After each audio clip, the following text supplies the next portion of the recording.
Hello बच्चा लोग। तो मैंने जैसा बोली थी, मेरे पास ना एक्चुअली टाइम नहीं मिल रहा था। मैंने पूछी थी किसका क्या सिलेबस इनकम्प्लीट है, कितना हुआ है कितना नहीं हुआ है। तो मुझे इतना आइडिया मिला कि नहीं, बहुत सारे ऐसे बच्चे जिनका नहीं हुआ है।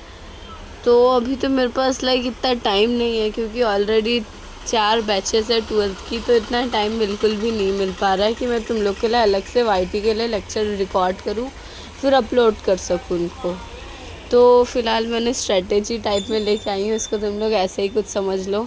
इसको तुम लोग फॉलो कर लोगे तो कुछ नहीं तो पास होने जितना है, हाँ 50 to 60% मिल जाएगा तुम लोग को। बट हाँ, इनमें जितने भी चैप्टर, मैंने कुछ इंपॉर्टेंट चैप्टर, तुम लोग बोल सकते हो कुछ इंपॉर्टेंट चैप्टर जैसे है ये सब, तो ये सारे चैप्टर तुमको करने ही पड़ेंगे। इसका मतलब ये नहीं कि हाँ चलो तुम लोग ने एक चैप्टर की, इस चैप्टर में से कुछ कर लो, इसमें से कुछ कर लो, आधा आधा अधूरा तुम लोग कुछ भी नहीं करोगे। अगर तुम लोग किसी चैप्टर को उठा रहे हो तो उसका सब कुछ होना चाहिए। तो विदाउट वेस्टिंग एनी टाइम हम लोग स्टार्ट करते हैं। सबसे पहले आ जाती है बात फ़िज़िक्स की। तो फिज़िक्स में हम लोग को क्या करना है, कौन से चैप्टर है। ये आरडी जो है ना, ये मोस्टली हर बच्चे का हो जाता है। नए नए 12th में आए रहते हैं, बहुत ज़्यादा जोश अलग लेवल पे रहता है, तो फर्स्ट चैप्टर सबको ही उठा लेता है। वैसे आरडी जो है, रोटेशनल डायनेमिक, वो एक हार्ड चैप्टर बोल सकते हैं तुम लोग। बट जो बच्चे लोग रहते हैं, लोग सबसे पहले इसी को स्टार्ट करते हैं। तो हाँ, बोल सकते हैं कि उनका बहुत सारे स्टूडेंट का मोस्टली ये हो चुका रहता है। नेक्स्ट जो है थर्ड चैप्टर आता है, वो है केटीजी। बहुत इजी चैप्टर है। करंट इलेक्ट्रिसिटी, ये भी इजी चैप्टर है। इसका बस एक बार कॉन्सेप्ट समझ जाओ, क्या डायग्राम किधर से क्या करने का है, बहुत इजी है। बाकी यहाँ पे अगर तुम लोग करंट इलेक्ट्रिसिटी सीख गए ना, तो तुम लोग को इसकी मदद कहाँ पे मिलेगी, प्रैक्टिकल में भी मदद मिलेगी, या तुम लोग प्रैक्टिकल से कोरिलेट करके यहाँ पे कर सकते हो। नेक्स्ट आता है हम लोग का 11th चैप्टर, मैग्नेटिक मटेरियल। अगर इसके ऑप्शन में तुम लोग को चाहिए तो तुम लोग 10 चैप्टर भी ले सकते हो। Magnetic field due to electric current वाला चैप्टर 10 चैप्टर भी तुम लोग ले सकते हो। आता है नेक्स्ट 14 चैप्टर, जो कि है डुअल नेचर एंड रेडिएशन। उसके बाद 16 सेमीकंडक्टर में से लॉजिक गेट का क्वेश्चन आता ही आता है। 13 नंबर नेक्स्ट आता है हम लोग का एसी करंट में भी इजी है, कोई कोई इसमें रहता है।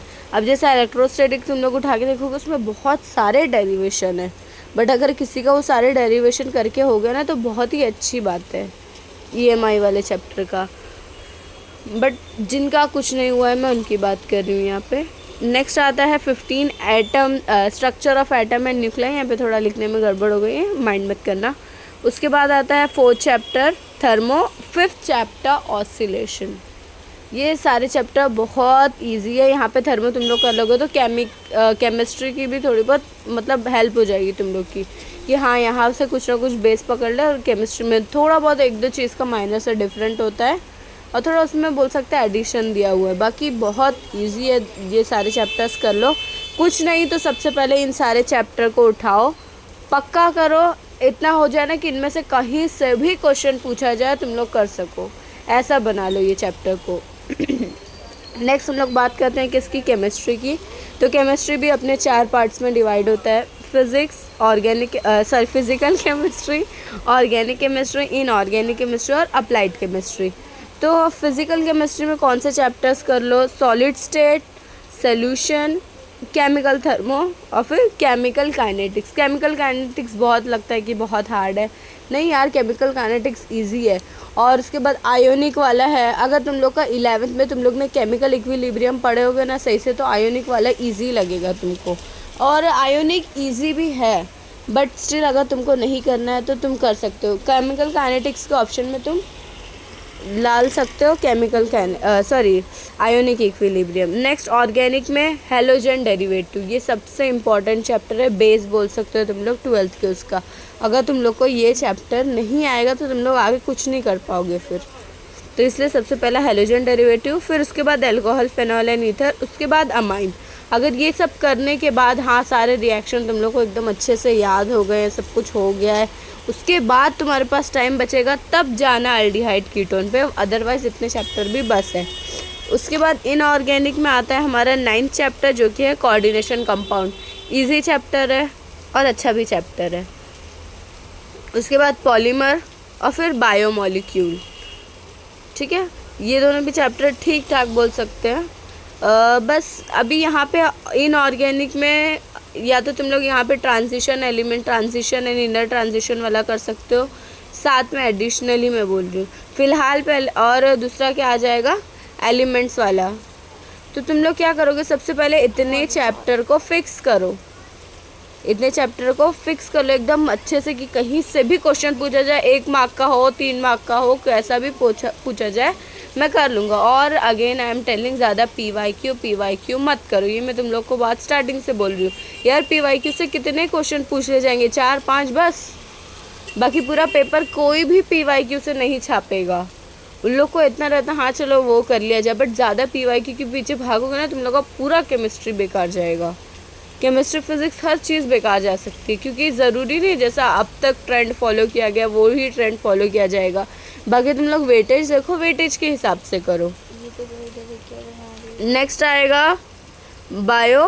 तो बायो में क्या करना रहेगा, सबसे पहले फर्स्ट और सेकंड चैप्टर कर लो, reproduction in lower and higher plant और एनिमल वाले चैप्टर ये कर लो। उसके बाद जो है 5th chapter origin, 11th chapter enhancement in food, इसका डायग्राम्स कर लेना 11 चैप्टर का। 13 chapter organism and population, 14 ecosystem and energy flow. उसके बाद 8 चैप्टर रेस्पिरेशन एंड सर्कुलेशन। तुम लोग सोच रहे होगे कि ये कौन सा चैप्टर, ये है चैप्टर, ये इजी चैप्टर है यार, हार्ट के फ्लो को समझना रहेगा, यही सब बहुत इजी चैप्टर है, रेस्पिरेशन एंड सर्कुलेशन।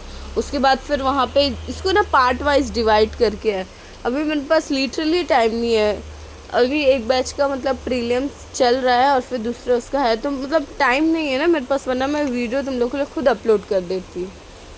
और बाकी मैं तो बोली थी कि कर दो यार, तो फिर मैं उसमें से थोड़ा टाइम निकाल पाती।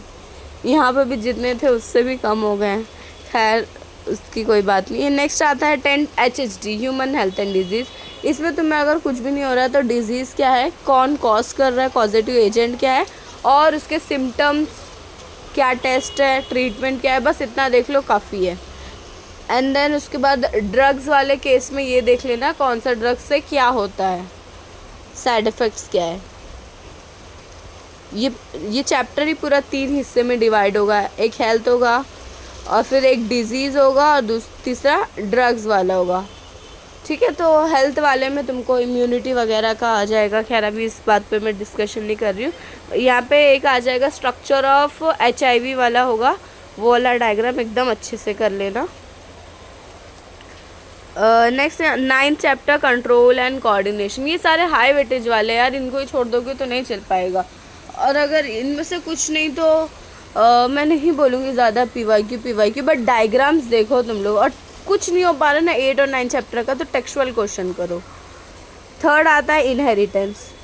और उसके बाद अगर इतना होने के बाद, जैसे अगर 2nd चैप्टर में बहुत ज़्यादा हार्मोन्स के नाम है तो बहुत कुछ दिमाग में रखना। अगर नहीं हो पा रहा है तो तुम लोग उसकी जगह पे 6 चैप्टर रख सकते हो, 6 चैप्टर रख लो। और फिर प्लस अगर इतना होने के बाद या तुमको अगर इनमें से कोई चैप्टर चेंज करना है तो तुम लोग कौन सा कर सकते हो, चैप्टर नंबर 7 भी ऐड, चैप्टर नंबर 7 से ऐड कर सकते हो। ठीक है, तो तुम लोग चैप्टर नंबर 7 से ऐड कर सकते हो। तो ये हो गया हम लोग का बायो का। देन आता है मैथ्स वाला। तो अभी जितने भी मैथ्स वाला, ठीक है, तो मैथ्स के लिए क्या करना रहेगा तुम लोग को, मैथ्स 1 और मैथ्स 2। पहली बात मेरे हिसाब से मैं बोलूँगी मैथ्स 2 ना बहुत ईजी रहता है। मैथ्स 2 में बहुत ईजी रहता है भाई, तुम लोग को अगर प्रॉब्लम हो रही है। मैथ्स 1 में सबसे पहली बात सिंपल बोल दो, लॉजिक कर लो, मैट्राइज कर लो, उसके बाद क्या कर लो, pairs of straight line, lines and plane, LPP, ये सारे चैप्टर कर लो। इनमें से भी सबसे पहला कौन सा, एक ये 1st 2nd 7th, ये तीनों चैप्टर कर लो। चैप्टर नंबर 7 से 4 मार्क का क्वेश्चन फिक्स है, सेक्शन नंबर D में आता है। फिर लॉजिक से भी फिक्स है 4 मार्क का क्वेश्चन आना। देन उसके बाद हम लोग का क्या आ जाता है, ये मैथ्स 2 में तो डिफरेंशिएशन कर लो यार, मेरे को पता है बहुत ज़्यादा उसमें क्वेश्चन है, पर तुम लोग एक बार कर लोगे ना, उसके बाद अगर तुम लोग इंटीग्रेशन देखोगे तुम लोग को लगेगा यार डिफरेंशिएशन कितना ईजी था। डिफरेंशिएशन लिटरली में बहुत ईजी है। चैप्टर नंबर 7 क्या है, प्रोबेबिलिटी डिस्ट्रीब्यूशन और 8 बाइनोमियल डिस्ट्रीब्यूशन। ये दोनों भी ये दोनों भी क्या है, बहुत ज़्यादा इजी चैप्टर्स है। तो मैथ्स 2 में सबसे पहले तुम लोग ये 3 चैप्टर कर लो, उसके बाद टाइम बच रहा है तो तुम लोग किस पे आओ, एप्लीकेशन ऑफ डेरिवेटिव और एप्लीकेशन ऑफ डेफिनाइट इंटीग्रेशन। और ये एप्लीकेशन वाले ना बहुत ईजी रहते हैं। यहाँ पे मैंने कौन सा ऐड नहीं किया मैथ्स में, वेक्टर्स हार्ड है, ट्रिगो देखो, अगर इनमें से भी कोई है कि हाँ मुझे अभी भी अच्छा स्कोर करना, तो देख भाई तेरे को मेहनत उसमें डालनी पड़ेगी, अपना बहुत ज़्यादा इसमें इन्वॉल्व करना पड़ेगा अपने आप को एकदम से। बोलते ना अभी इतना कम टाइम बचा, एकदम अपने आप को उसके पीछे लगा दो, झोंक दो पूरा। मैथ्स 2 में अगर तुम लोग मेरे हिसाब से, बहुत सारे लोग तुम लोग ने सुने होंगे अगर यूट्यूब पे भी, तो बोलेंगे कि मैथ्स 1 पूरा कर लो, मैथ्स 2 का 1 to 7 8 चैप्टर कर लो। तो यार ऐसा नहीं रहता है, मैथ्स 2 बहुत ईजी रहता है, लिटरली आई एम सेइंग। रही बात मैथ्स 1, तो मैथ्स 1 मैं नहीं बोलूँगी उतना ही ईजी रहता है, मैथ्स 1 मॉडरेट टाइप में रहता है, बाकी it's all depends on you. हाँ, और इतना करने के बाद तुम लोग क्या कर लो, थियोरम कुछ भी मत छोड़ो, 12 से 14 मार्क का थियोरम फिक्स रहता है। उसके बाद कैसे तुम लोग पढ़ोगे कैसे आखिर, तो सबसे पहले आ जाता है लेक्चर। तुम लोग देखोगे, अगर तुम लोग यूट्यूब से देख रहे हो तो भी ठीक है, अगर यूट्यूब से देख रहे हो तो एक बात का क्या ध्यान रखोगे, लाइव क्लास मत देखो, रिकॉर्डेड देखो। रिकॉर्डेड को भी क्या करोगे, डाउनलोड करके देख लो, उसके बाद फ़ोन को एरोप्लेन मोड पे रख लो। घर पे नहीं हो रहा है, कॉलेज में जाके लाइब्रेरी में पढ़ो। लाइब्रेरी में भी 4th फ्लोर वाली लाइब्रेरी पे नहीं पढ़ने देंगे, और वो बिंदु वाली लाइब्रेरी जा सकते हो। और यू कैन डू इज़, अगर कोई गर्ल्स है तो वो GCR में जाके पढ़ सकती है। अदरवाइज़ तुम लोग ये जो ओल्ड विंग रहता है ना, उसका 3rd फ्लोर पूरा खाली रहता है, कोई भी क्लास पकड़ लो, बैठ के अपना पढ़ो। उसके बाद तुम लोग क्या करोगे ना, लेक्चर के साथ साथ नोट्स नहीं रहेगा तो तुम लोग बाद में रिवाइज किससे करोगे, पॉइंट है। तुम लोग नहीं समझ रहे हो ये बात, अगर तुम्हारे पास नोट्स नहीं रहेगा तो तुम लोग रिवाइज किस चीज़ से करोगे। इतना हो जाए तो उसके बाद मैं नहीं बोलूँगी, एक बार बस देख लेना कि किस लेवल के PYQs आते हैं। एक्सरसाइज क्वेश्चंस देख लेना, जिनसे कुछ नहीं हो रहा, कुछ नहीं तो एक्सरसाइज क्वेश्चन तो एकदम रट्टा याद कर लो। उसके बाद जो है इतने ही चैप्टर्स का, कम से कम इतने चैप्टर का तो टेस्ट तुम दो ही। अगर तुम सेल्फ स्टडी भी कर रहे हो तो कोई टेस्ट सीरीज़ ज्वाइन कर लो।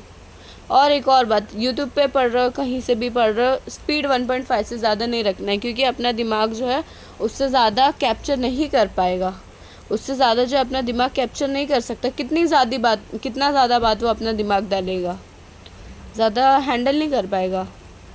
तो इसीलिए 1.5 से ज़्यादा मत रखो। देन स्ट्रेटेजी की यहाँ पे मैं बात कर लूँ तो हम लोग के पास अभी फ़िलहाल अक्टूबर के 31 डेज़ हैं, नवंबर के 38, दिसंबर के 15 डेज़ है, इनडायरेक्टली सिर्फ और सिर्फ 76 डेज़ बचे हैं। ठीक है, उसके बाद जो है इतने में तुम लोग को क्या करना है, 76 डेज़ में पूरा ये सिलेबस जो मैंने चैप्टर्स की लिस्ट दी है सब कंप्लीट करना है। और बायो में मैं जितना भी बोली हूँ सबके डायग्राम के साथ बोली हूँ।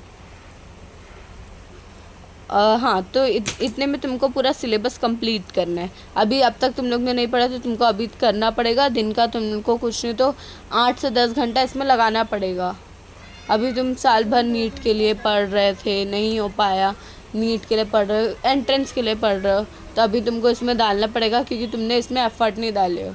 और मैं शुरू से बोलूँ तुम बोर्ड में एफ़र्ट नहीं डालोगे तो ऐसा नहीं है बिल्कुल भी, क्योंकि तुम जो एंट्रेंस के लिए करते हो ना, MCQ बेस करते हो, वहाँ पे सामने तुम्हारे 4 ऑप्शन रहते हैं, तो तुम कर सकते हो। बाकी नॉर्मली नहीं कर सकते हो तुम। यहाँ पे कैसे कर पाओगे, न्यूमेरिकल के लिए तुमको लॉग आना चाहिए, और चलो लॉग भी आ रहा है तो भी तुम्हारे दिमाग में ये अलग हो जाता है, बोर्ड का कॉन्सेप्ट और ये कॉन्सेप्ट अलग हो जाता है।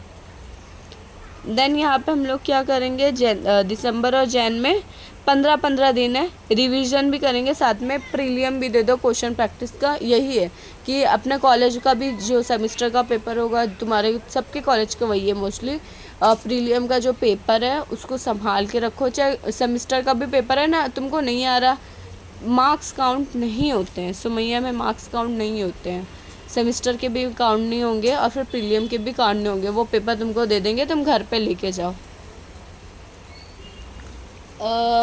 हाँ, देन नेक्स्ट उसके बाद यहाँ पे क्या करना रहेगा हमको, हाँ मैं बोल रही थी प्रीलियम देने का, तो इतना हो गया, रिवीजन करो। उसके बाद जितना भी पढ़े ना, एक दिन में 2 चैप्टर पढ़ लो, एक दिन में 3 चैप्टर। रिवीजन मतलब ये नहीं होता कि तुम 1 शॉट लगा के बैठ जाओ, रिवीजन मतलब ये होता है जो तुम्हारे नोट्स है उसमें से देखो क्या पॉइंट तुम्हारा वीक लग रहा है, जो वीक लग रहा है सिर्फ वही पर्टिकुलर पॉइंट देखो, पूरा वन शॉट देखते मत बैठो रिवीजन में। मैं बिल्कुल नहीं बोलूँगी देखो, अभी इस टाइम पे तो मैं यूट्यूब से एकदम पीछे हट जाना है। देन फैब में क्या करना रहेगा सबको पता है, 11 फैब से तकरीबन ऐसी ही कुछ डेट निकल जाएगी, बोर्ड होने वाला है तुम लोग का। तो अल्टरनेट डेज पे मतलब एक दिन में पूरा कोशिश करो कि तुम लोग क्या करो, एक दिन में पूरा रिवाइज कर लो। उसके बाद क्या हो जाएगा, एक दिन स्टडी करो, दूसरे दिन क्या करो उसका प्रीलियम टाइप में टेस्ट दे दो पूरे पूरे उसका। नेक्स्ट जो आता है वो है हम लोग का, यहाँ पे देख सकते हो पीसीबी के लिए मैंने क्या 47 चैप्टर्स होते हैं, वहीं पीसीएम वालों के भी 47 है, बाकी जो पीसीएमबी वाले हैं उनका 62 चैप्टर्स है। एंड देन तो तुमको ये क्या करना रहेगा, अगर जो भी पीसीबी है पीसीएम वाले हैं उनको 1.5 डेज़ एक चैप्टर को इससे ज़्यादा दिन नहीं दे सकते हैं, वो एक चैप्टर को इससे ज़्यादा टाइम नहीं दे सकते हैं।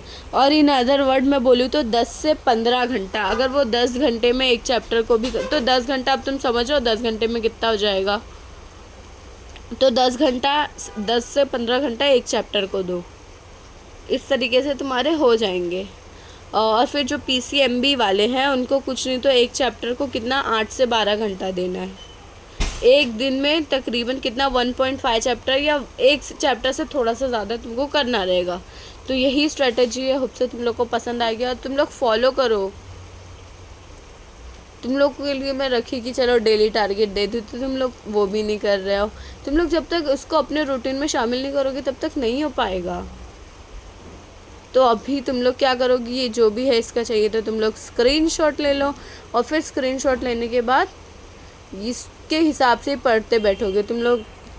मैं नहीं बोलूँगी अभी और कोई टाइम पास करो तुम लोग, और ये ऐसा वो कर लो कि तुम्हारी लास्ट वीडियो है कोई भी स्ट्रैटेजी देखने की। मुझे पता है बहुत सारे लोग अभी जा रहे होंगे यूट्यूब पे स्ट्रैटेजी देख रहे होंगे इनकी उनकी, तो स्ट्रैटेजी देखने से कुछ नहीं होगा जब तक तुम उसको फॉलो नहीं करते।